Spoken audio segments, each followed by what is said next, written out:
money, consciousness, and human values. I think it's really central that we understand that we look at money in the context of the whole society, and we look at it as one of the institutions intended to promote human welfare and well-being sustainably in the society.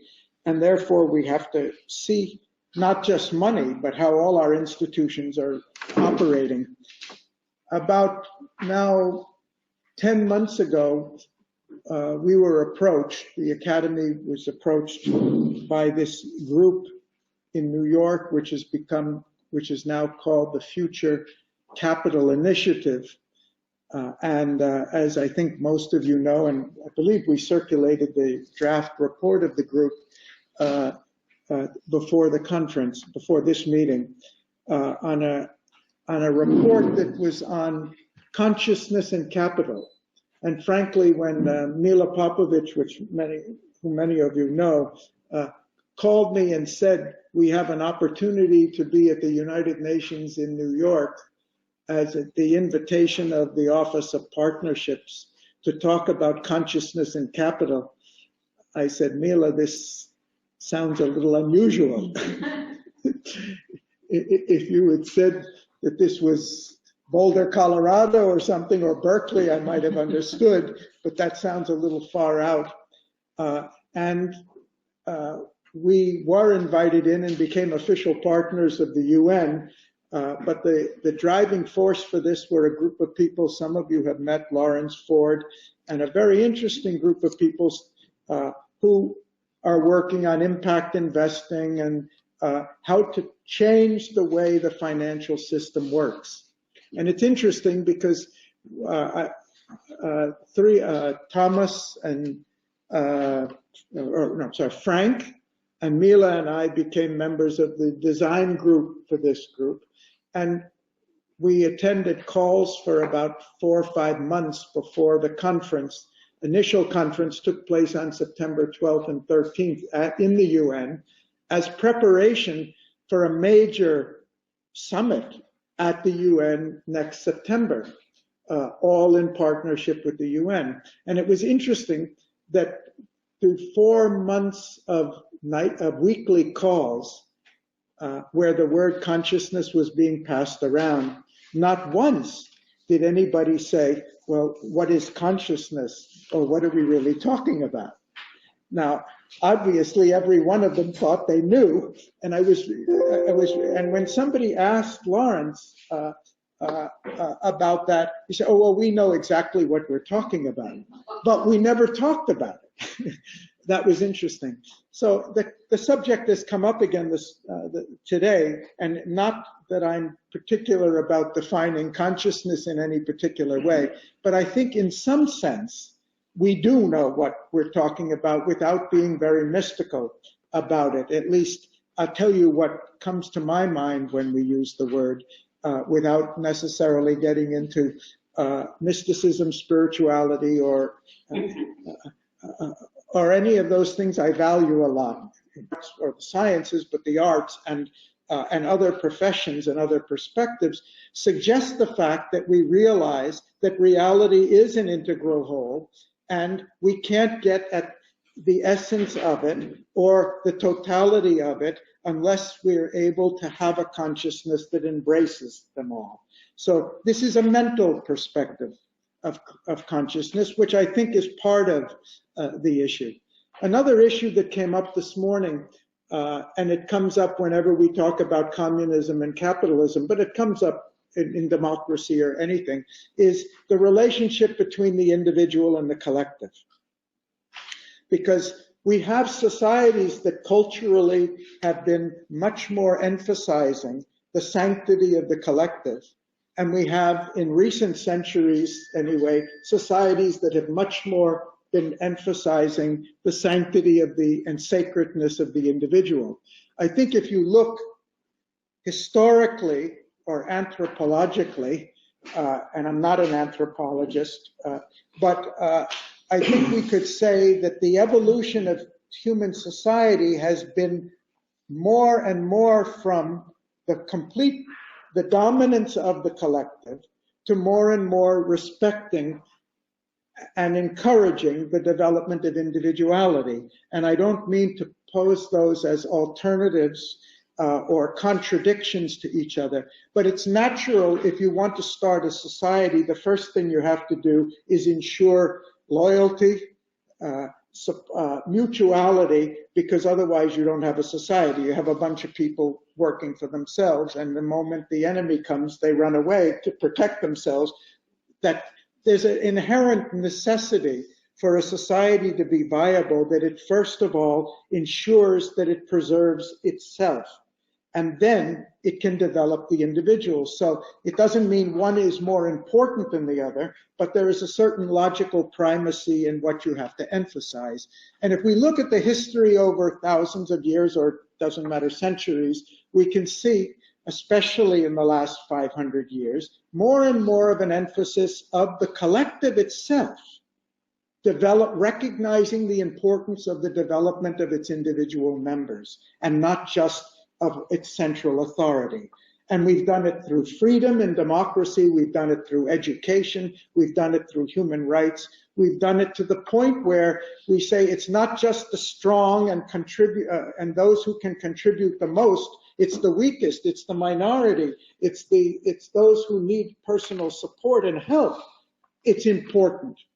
And if you look without prejudice, I hope, on which of the societies are the most vibrant, they're societies that recognize the truths in both elements, the truth of the collective and the truth of the value of the individual, and the necessity of finding the right, I don't even want to say balance, but complementarity between the two. I think that the rationale for the direction of evolution has been, the more we can value the human being and develop the capacities of each human being, the more vibrant, productive, sustainable the collective is. Provided that when we mean that, we mean we're really developing the individual, and not just what we could better call in psychology individualism. And that is every person for himself, which is kind of the law of the jungle for survival of the fittest. And if you read, as I have in studying psychology, all of the great humanistic psychologists, when you really ask them about what is their conception of the individual, it's not the guy who can dominate over everybody. It's somebody who, whether you call it self-actualization or self-realization or by any other term, it's somebody who knows that they are identified with the collective, and yet the best way they can serve the collective is by developing their own capacities in a way that is harmonious with others. And that's humanistic psychology at its best. It's not a mystical tradition, and I think it matches reality. And we are more individualized. Our societies are more individualized today. And yet it doesn't mean, but we are more reflecting on how do we relate to everybody else. We're no longer trying to divide everybody by religion or ethnic group or gender. We're realizing that there is a commonality and we're all in this together. So I think that's some part of the issue of consciousness as well, to be able to reconcile what appear to be contradictions or opposites, or we either choose one or the other, but see how they're complements to each other. And that capacity to see complements where earlier we saw contradictions is part of what we mean. The third dimension of it was what came up of itself this morning, and which we're going to talk about much more, and Lena's going to talk about it. But it's come up from in all our discussions, is the question of values. Values itself is a kind of obscure word because it means very many things depending on who we're talking to and whether we're talking about economic or ethical or moral or whatever it is. But I think there is a universality of this word. The way I think of it is that values are the quintessence of wisdom about what works for sustainable human welfare and well-being. And all, not just because it's good. The religions teach us this is good. If you don't have those values, you may get in trouble with up there. You've got to do this, or you're sinning, or something like that. But apart from all of that, I think if you look at the values, freedom, equality, fraternity, whatever they are, honesty, integrity, trust, trustworthiness, and it's a very long list, respect for other diversity, respect for other beliefs, respect for other traditions, respect for other cultures and everything. This makes essence of good sense if you want to have a sustainable society. It's pragmatic. We don't have, and as a business consultant, I go into companies and have been doing it for 40 years, talking about you want to maximize your performance, raise your values.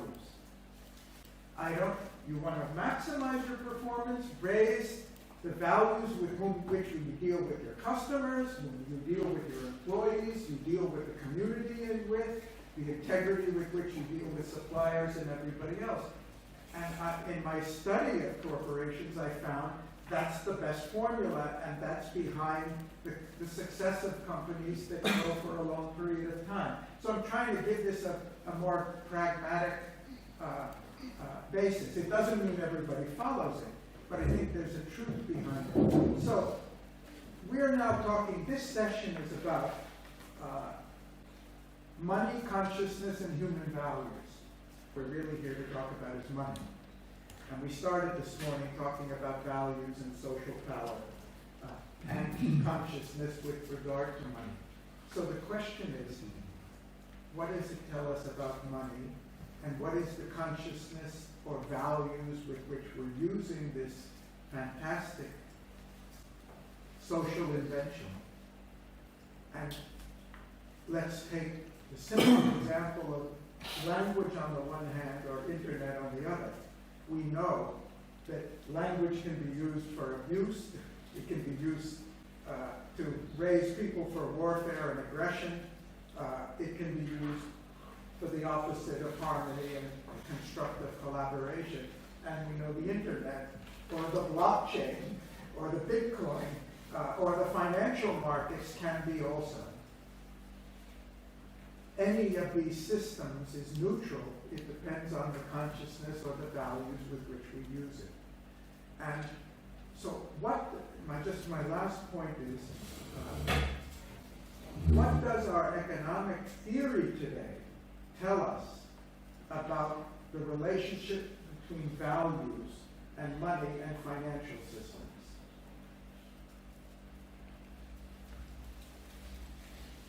I think very little. And that's a product of the fact that, let alone the fact that, as somebody mentioned, Adam Smith wrote on moral sentiments before he wrote the Wealth of Nations. I think because our economic thinking and our economic institutions are largely a product of this effort to secularize knowledge and to treat our knowledge of society the same way we treat our knowledge of physics and botany and anatomy. And in the social sciences, I don't think we can afford that divorce. We can't afford to treat the subjects of social science as if we're treating some inanimate object or some biological species. And my last line is that Karl Popper, the philosopher of science, warned against, beware of this effort to apply extreme naturalism in the social sciences. This is not a natural science. This is a human science. This is about human beings and human relations. It's not about the laws of nature. It's about the laws we create to create the welfare and well-being of everyone. Don't we need an economic science that pronounces on the values it's seeking to realize and evaluates policies and institutions not according to this is the way they work. They work the way they do because we allow them to work the way they do, but the way they should work in order to maximize the benefits to humanity.